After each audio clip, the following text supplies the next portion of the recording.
ಕುತ್ಕೊಂಡು ಆರಾಮಾಗಿ ಜೀವನ ಮಾಡೋದು ಏನು ಕೊರತೆ ಇಟ್ಟಿಲ್ಲ ನಮಗೆ. ಇಷ್ಟೆಲ್ಲ ಶಕ್ತಿ ಕೊಡುವ ನನ್ನ ಸಂಸಾರ ನಡ್ಸಕ್ಕ ಏನು ಕೊರತೆ ಇರಂಗಿಲ್ಲ.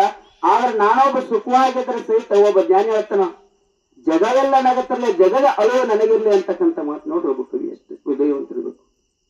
ಜಗವೆಲ್ಲ ನಗತ್ತರಲಿ ಜಗದ ಅಳು ನನಗಿರ್ಲಿ ಅಂತಕ್ಕಂಥ ಮಾತನ್ನು.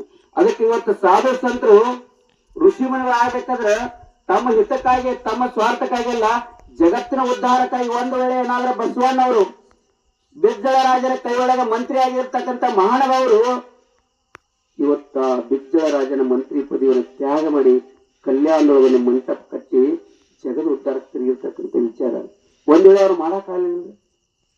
ಇವತ್ತು ಇತಿಹಾಸ ನೆನಪಾಗ್ತಿತ್ತಂದ್ರೆ ಅವ್ರ ವಿಚಾರ ನಮಗೆ ತಿಳಿತಂದ್ರೆ.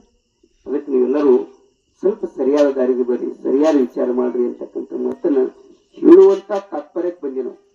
ಹೇಳುವಂಥದ್ದು ಮನುಷ್ಯ ಏನು ತಪ್ಪಾಕತ್ತದ, ಮನುಷ್ಯ ಎಲ್ಲಿ ಕಡಾಕತ್ತಾನ ಅಂತಕ್ಕಂಥದ್ದು ಒಂದ್ ಸಲ ಈ ಮಡಿಕೆ ಹೊಡಿತಂದ್ರ, ಒಂದ್ ಸಲ ಮಣ್ಣಿನ ಮಡಿಕೆ ಹೊಡಿತಂದ್ರ ಮತ್ತೆ ರೆಡಿ ಆಗುದಿಲ್ಲ. ಹಾಗೆ ಶರೀರ ಒಂದ್ ಸಲ ಏನಾದ್ರ ನಾಶ ಆಯ್ತಂದ್ರ ಒಳ್ಳೆ ಬರುದಿಲ್ಲ ಅಂತಕ್ಕಂಥ ಮಾತನ್ನ ನೀವು ಇವತ್ತು ನೋಡ್ರಿ ನಿಮ್ ಕಣ್ಣಾರಿ ಈ ಅಡ್ಮಿಷನ್ ಎದುರುಗಡೆ ಆಗಿರ್ತಕ್ಕಂಥದ್ದು.